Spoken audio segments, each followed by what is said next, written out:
Anak-anak kelas 4, hari ini kita akan mempelajari PLSBD. Kali ini kita sudah masuk di unit yang baru, unit kedua, yaitu tentang flora dan fauna di NTT. Jadi, Ibu harap anak-anak semuanya mempersiapkan catatan PLSBD-nya sebelum menonton video pembelajaran ini. Dan pada saat menonton video pembelajaran ini, kamu dapat menyimak setiap materi yang Ibu sampaikan. Anak-anak, ketika kalian mendengar kata flora, apa yang terlintas di dalam pemikiran kalian? Jadi, menurut Kamus Besar Bahasa Indonesia, flora adalah keseluruhan kehidupan jenis tumbuhan di suatu daerah. Di sini anak-anak kita akan melihat ya, bahwa di Provinsi Nusa Tenggara Timur, di NTT terdapat berbagai jenis tumbuhan, kurang lebih 11% itu hutan lindung, dan sisanya itu stepa dan sabana. Seperti apa sih? Apa yang dimaksud dengan stepa dan sabana? Kamu dapat melihat ya anak-anak, stepa adalah padang rumput yang luas. Jadi itu dia padang rumput yang luas, banyak sekali rumput, dan itu luas sekali ya, jadi semuanya isinya rumput. Kemudian sabana itu adalah padang rumput yang diselingi dengan pepohonan, jadi dia padang rumput juga, cuma biasanya ada pepohonan. Kalau stepa ini benar-benar tidak ada pepohonan, benar-benar dia itu semuanya padang rumput ya. Kalau sabana itu masih ada pepohonan.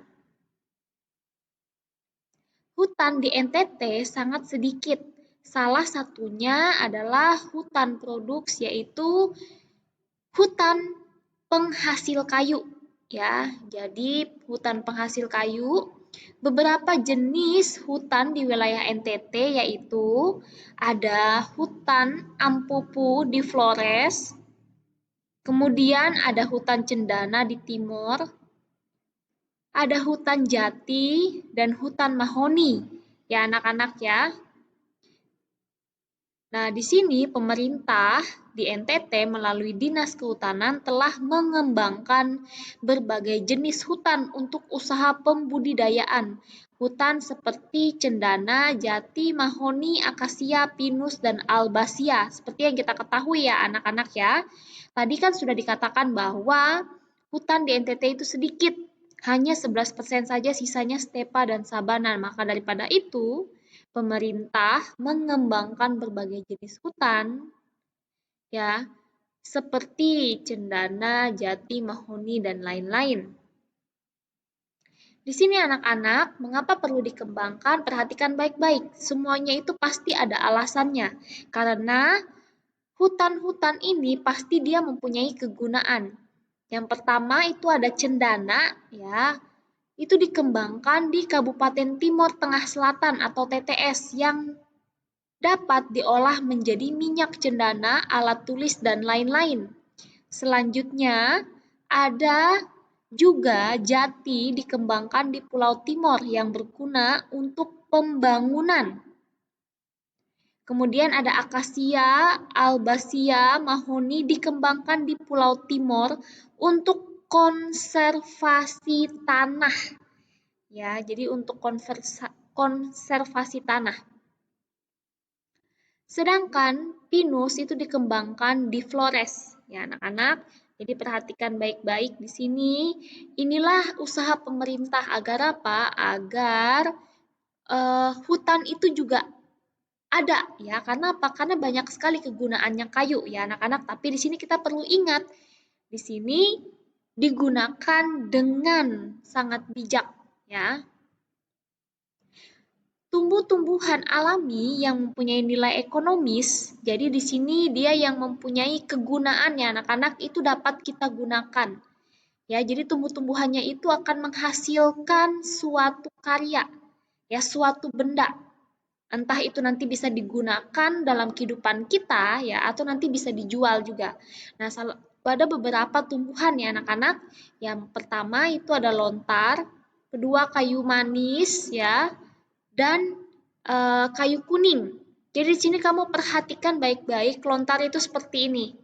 Ya, pasti kamu sudah pernah ya melihat ya, ini tidak asing. Biasanya lontar itu banyak sekali di daerah Rote. Ya, anak-anak perhatikan, kira-kira dari lontar ini apa yang bisa kita hasilkan? Nah, lontar ini ternyata kita bisa menghasilkan seperti ini loh, anak-anak banyak sekali yang bisa kita hasilkan. Ada sendal, ada bisa tempat taruh uang, atau misalkan di sini kita bisa taruh baju, atau taruh apapun itu banyak sekali kegunaannya. Inilah disebut dengan nilai ekonomis, ya. Jadi pohon lontar yang awalnya dari pohon tadi itu kita bisa hasilkan apa? Hasilkan suatu benda yang berguna bagi manusia. Selanjutnya kayu manis. Tentu anak-anak pasti kamu tahu ya, kayu manis ini adalah salah satu ya bahan makanan ya yang biasanya dicampur ya dengan bumbu-bumbu. Kalau kamu lihat ya biasanya atau kamu tanya kepada orang tuamu pasti orang tua kamu sudah tahu dan kamu pasti sudah sering lihat ya. Selanjutnya di sini ya kayu kuning. Anak-anak perhatikan baik-baik. Kayu kuning ini ternyata ada manfaatnya. Ya bisa digunakan, ada kegunaannya. Bisa menjadi apa? Perabotan ya anak-anak. Nah, kita bisa lihat inilah beberapa tumbuhan masih banyak lagi ya yang mempunyai nilai ekonomis. Selanjutnya kita masuk ke fauna. Menurut Kamus Besar Bahasa Indonesia, fauna itu adalah keseluruhan kehidupan hewan di suatu daerah. Ya, jadi kita akan lihat di sini. Perhatikan baik-baik, ada dua jenis fauna. Yang pertama, itu fauna yang dipelihara atau diternak. Yang kedua, itu ada fauna yang tidak dipelihara atau tidak diternak. Sekarang kita mau melihat dulu ya, fauna yang dipelihara. Perhatikan baik-baik, itu ada hewan besar ya anak-anak. Di sini dibagi menjadi 3. Yang pertama itu hewan besar, contohnya seperti sapi, kerbau, dan kuda. Ya, ini adalah beberapa contoh hewan besar, hewan yang dipelihara, biasanya di NTT. Nah, kemudian juga di sini anak-anak, ya, kalau kalian tahu di NTT itu banyak sekali kuda ya, itu terutama di daerah Sumba. Selanjutnya, itu ada hewan kecil, jika tadi kita sudah lihat hewan besar, yang ini hewan kecil, itu ada kambing dan babi. Masih ada lagi sebenarnya yang lainnya ya, ini ada hanya salah satu contoh saja hewan yang dipelihara ya di NTT. Kemudian ada unggas, yaitu salah satunya ayam, ada juga burung ya anak-anak ya. Nah ini masih banyak lagi jika kamu lihat di sekitarmu, di lingkunganmu, atau siapa tahu kamu ada yang memelihara hewan ini. Ya, kamu bisa lihat baik-baik ya. Nah, kemudian di sini kita masuk ke pemanfaatan hewan. Ternyata anak-anak, hewan ini tidak hanya manfaat atau gunanya itu untuk menjadi peliharaan saja. Ada beberapa manfaat lainnya. Yang pertama itu kuda banyak dipelihara di daerah Sumba. Jadi ketika kamu lihat ya, atau kamu searching di internet yang belum pernah datang ke Sumba ya, jadi kamu perhatikan baik-baik, di Sumba itu pasti banyak sekali. Ya, banyak kuda ya di sana ya. Nah, di sini pemanfaatannya biasanya kuda itu digunakan sebagai kuda tunggang ya. Kemudian sebagai kuda beban untuk mengangkat suatu benda atau suatu barang atau untuk pacuan ya untuk orang berkuda. Biasanya yang kedua itu ada sapi dan kerbau, itu dimanfaatkan sebagai pembajak sawah, jadi membantu petani ya atau pemikul beban, bisa juga untuk dimakan ya, dagingnya bisa untuk dimakan.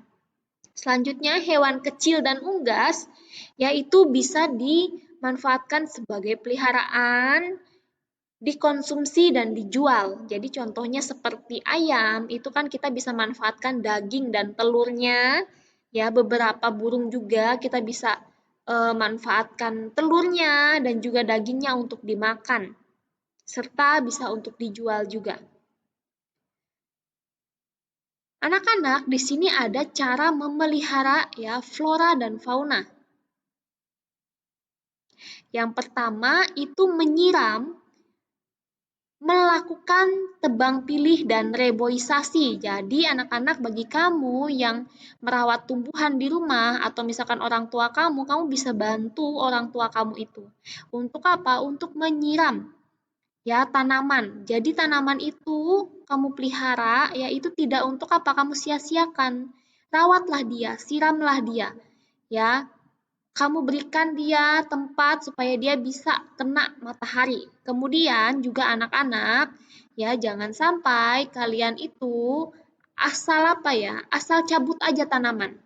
Ya, coba mulai dari sekarang itu ketika kamu misalkan mencabut suatu tanaman yang sebenarnya itu bisa menahan air supaya tidak banjir, ya. Nah, kamu coba lakukan itu penanaman kembali atau reboisasi. Ini juga sebenarnya, Bu, kan saya masih kecil, masih kelas 4, masih belum bisa berpikir sampai ke situ. Iya, tetapi ini adalah suatu pengingat untuk kamu pada saat kamu sudah besar, nanti sudah dewasa, bahwa kamu tidak boleh melakukan hal ini. Ya, kamu tidak boleh menebang pohon sembarangan, tapi yang harus kamu lakukan itu adalah melakukan tebang pilih, menanam kembali tanaman, pelihara tanaman dengan baik. Yang kedua, itu untuk hewan, ya, jadi caranya itu memberikan makan dan minum secara teratur. Ketika kamu punya hewan peliharaan, kamu jangan hanya bisa pelihara saja, ya, tidak bisa beri makan atau minum. Berilah mereka makan dan minum secara teratur. Kemudian jangan lupa dimandikan hewannya dan dibersihkan ya kandangnya. Ya anak-anak ya. Jadi perhatikan baik-baik. Selanjutnya di sini anak-anak ada hewan. Kalau tadi kita sudah bahas tentang hewan yang dipelihara ya anak-anak, yang dipelihara, yang diternak. Selanjutnya kita akan bahas itu fauna yang tidak dipelihara. Ini ada rusa, komodo, burung maleo, ya. Biasanya rusa itu dapat ditemui di Pulau Timor, Alor dan Flores. Ya, sedangkan komodo itu biasanya ditemukan di Pulau Komodo. Jadi ini hewan-hewan yang tidak dipelihara. Dan hewan-hewan ini anak-anak, untuk informasi kalian saja bahwa hewan ini sangat dilindungi oleh pemerintah. Ya, sangat dilindungi. Ya, rusa apalagi komodo yaitu sangat dilindungi. Seperti yang kalian tahu ya bahwa Pulau Komodo itu adalah salah satu destinasi tempat wisata tujuan. Ya, orang-orang dari luar negeri biasanya itu mau pergi ke Pulau Komodo. Nah, ini sangat dilindungi. Jadi hewan yang dilindungi ya anak-anak yang perlu dilestarikan. Begitu juga rusa. Rusa juga sama. Yaitu adalah hewan yang dilindungi oleh pemerintah. Selanjutnya, bagaimana cara kita melestarikan fauna ya? Terutama hewan yang dilindungi tadi. Yang pertama, kita itu tidak berburu hewan. Ya anak-anak, jangan sampai kamu berburu hewan atau misalkan kasar dengan hewan, itu jangan. Ya, jadi kita itu dilarang untuk berburu hewan. Apalagi anak-anak sekarang itu kan sering sekali nih kita dengar ya, kalau kamu sering baca berita atau lihat-lihat atau kamu dengar ya di TV, ada beberapa orang itu yang memanfaatkan kulit hewan. Ya sehingga apa? Sehingga mereka itu sudah tidak berpikir jernih lagi dan mengambil berburu hewan itu tanpa melihat jumlahnya. Jadi mereka ambil aja banyak-banyak untuk kepentingan mereka sendiri, ya untuk mendapat keuntungan. Kemudian yang kedua, ya tidak merusak tempat hidup hewan. Ya, ini cara melestarikan fauna ya anak-anak, tidak merusak tempat hidup hewan. Bu, maksudnya seperti apa contohnya? Pembakaran hutan. Hutan itu kan tempat apa? Tempat hidup, habitat banyak hewan kan anak-anak? Ya, jadi kamu perhatikan baik-baik ya. Jangan sampai kamu di sini nanti kalau sudah besar, kamu tiba-tiba ya mau merusak. Karena apa? Nanti kasihan hewannya. Mereka tidak punya tempat tinggal lagi. Sehingga mereka sulit untuk mencari makan. Nah, anak-anak perhatikan baik-baik. Dari apa yang Ibu jelaskan tadi, ada beberapa pertanyaan yang Ibu berikan kepada kalian dan itu bisa kalian jawab Ya, kalian tulis jawabannya di buku catatan PLSBD kalian. Yang pertama, tuliskan perbedaan stepa dan sabana. Yang kedua, tuliskan hutan yang dibudidayakan oleh pemerintah NTT dan tumbuhan yang bernilai ekonomis. Jadi kamu sebutkan semuanya dan jelaskan. Ya. Yang ketiga, tuliskan hewan apa saja yang ada di NTT. Hewan apa saja yang ada NTT. Tadi kita sudah bahas, ada 2 jenis. Kamu sebutkan apa saja hewannya. Jadi anak-anak, sampai di sini pertemuan kita untuk flora dan fauna di NTT. Terima kasih bagi yang sudah menonton video ini sampai selesai. Sampai bertemu di pembelajaran kita berikutnya. Tuhan Yesus memberkati.